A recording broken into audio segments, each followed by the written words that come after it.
Thank you very much. There were two questions directed to Home Affairs. The first is about the land ports of entry, and the second is about visas. Now, I received a message this morning from my colleague who is here on the main table, Minister Patel, wishing to know the ports of entry because ministers of trade and industry are nervous. They wanted to know which one. I want to mention right from the beginning, what you are doing at the ports of entry has got nothing to do with commerce whatsoever, with trade and industry. That's not going to be affected in any way whatsoever. We have got 72 ports of entry in the country. 53 are land ports of entry. 11 are airports, which Minister Mbalula has mentioned here. 8 are seaports. Now, the 11 airports, there's going to be no change whatsoever, just heightened vigilance in terms of checking the people who are coming in and out, but we are not tampering with them. The 8 seaports, we are tampering with only 2.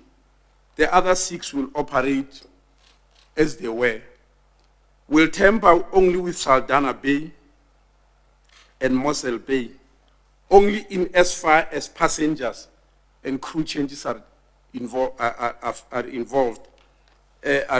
concerned, meaning there will be commercial activity at Saldanha Bay and Mossel Bay, like all the other 6 which are remaining. The only difference is that we'll no longer allow passengers to disembark at Saldanha Bay and Mossel Bay, and we won't allow crew changes. Crew changes is if a crew that has been at sea, they are now tired, they disembark and get inland, and then a fresh crew gets on board and move on. That is going to stop. That's the only thing that will happen on the seaports. Now, the land ports of entry, which I said are 53, we're closing 35 of them. Now, all these 35 have never had any commercial activity whatsoever, anywhere. And it was only a movement of people, pedestrians, and cars. And because our aim is to stop the virus from moving through our borders, so we can only stop people, not goods. The second thing, the second criteria which we use to select these 35 ports is that they had never had any presence of Department of Health, Port Health authorities, meaning they don't have any capacity to check anybody for health, for temperature scanning and all that. In fact, the 35 ports, out of the 7 entities that you usually find at the ports of entry, they only had 2. They only have police, SAPS, and Home Affairs.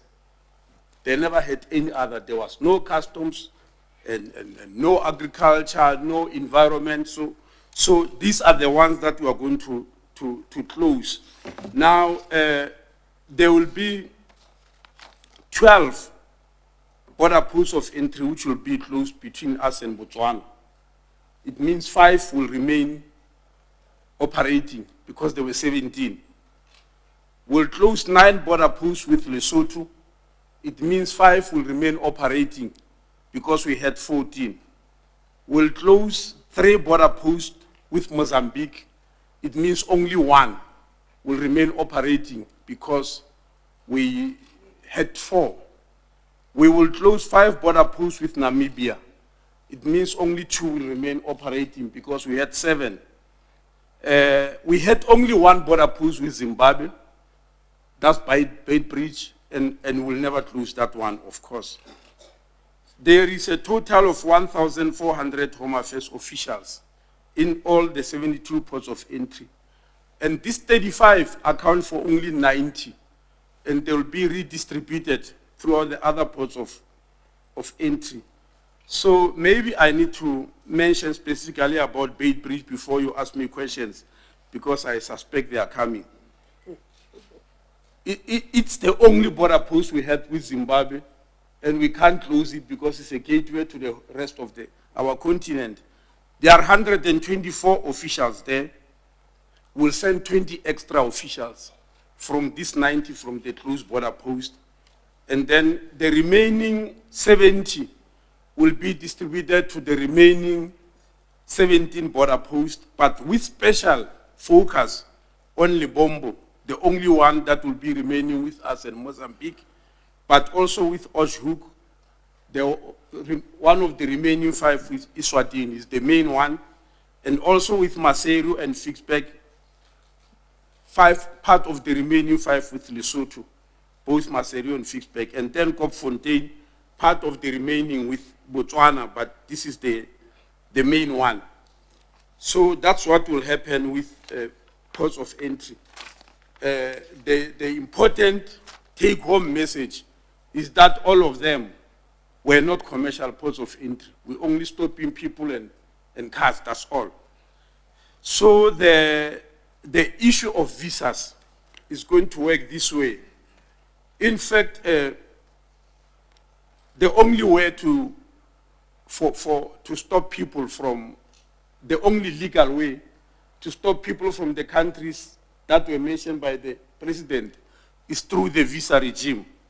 Now, this is how it's going to work.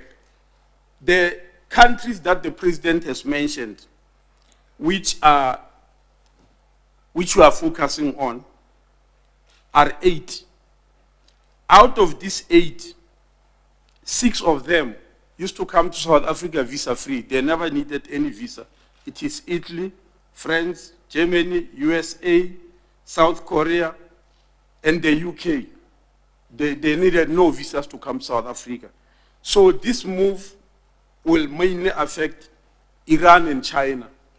They needed visas all the time to come to South Africa. So there are 2 things that are going to happen with visas. As the president has said, we're going to revoke the visas already issued. Between January and February, we've issued 8,339 visas to China. This will be revoked.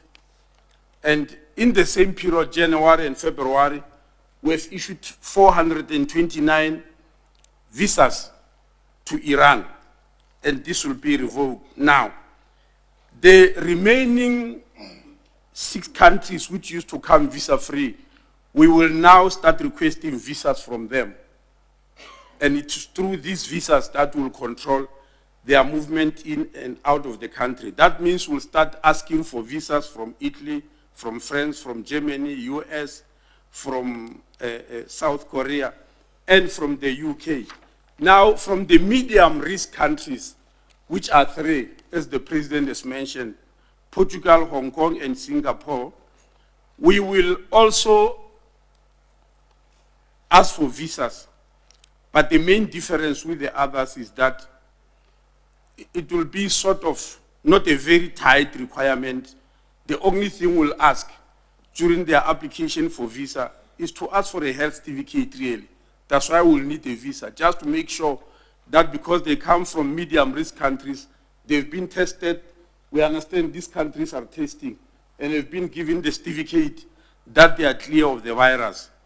Basically, that's what will happen. And the question, I think, which Minister Naledi Pandey has already answered, for people who are here inside the country, who are on study visas, who are on work visas, etc., are not going to be affected in any way. They will be handled in the same way that Department of Health handles all the other South Africans, because they are living with us, they are socializing with us, they are doing everything. They are part and parcel of the population of South Africa at the moment. Nothing will happen to them. Things will only change if they start going home, and home is one of these countries that I mentioned. Then new things will start sweeping in.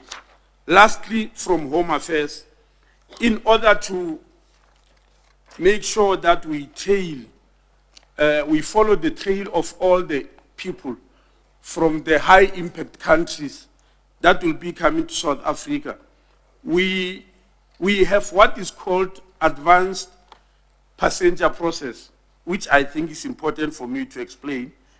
It's an offshore immigration control. It allows us to decide who must come into South Africa or not. This has been working, maybe without the knowledge of many people, it has been working for 24 hours.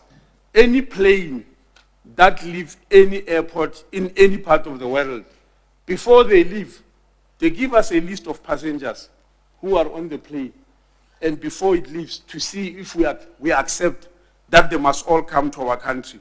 If anybody has been flagged by Interpol, etc., we say no. I'm sure many of you who have been in a plane will remember that just before they close the doors, there is a gentleman or a lady who will give a list to the pilots there.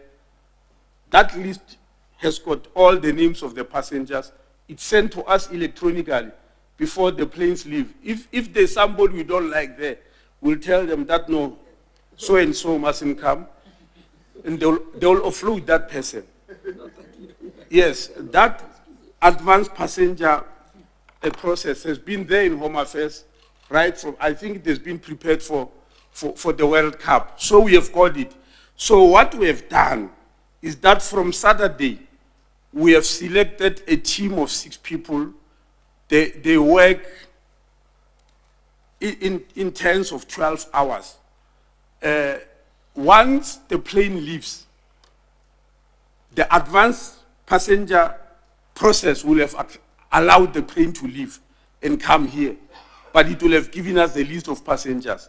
These 6 people, 3 each, will then have the whole night, because most of the planes we are talking about will be from Europe, to check each and every passenger, to check their profile, because some of them might come from a different country, and might come from the country that is focused on, but go through a different country. So this team will check. By the time the plane arrives here, we'll be knowing the profiles of each one of them. We'll be knowing which passenger we must go and check very carefully. Thank you very much.